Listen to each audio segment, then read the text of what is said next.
সর্বশেষ যে ব্যক্তি জাহান্নাম থেকে মুক্তি লাভ করবে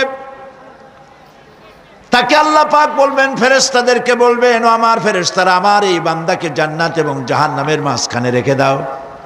জান্নাত এবং জাহান্নামের মাঝখানে লোকটি যখন থাকার জায়গা পাবে, সে জান্নাতের দিকে তাকায়া দেখবে আর কাঁদতে থাকবে।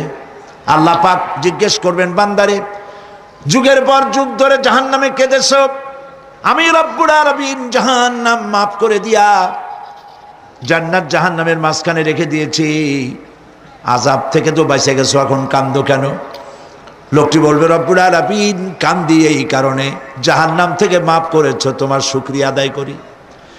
জান্নাত তো আমার কপালে নাই, কিসমতে নাই, কিন্তু জান্নাত আমি এখান থেকে দেখতে পাচ্ছি, জান্নাতের সুঘ্রাণ আমার নাকে আসতেছে, কপালে নাই যাওয়ার।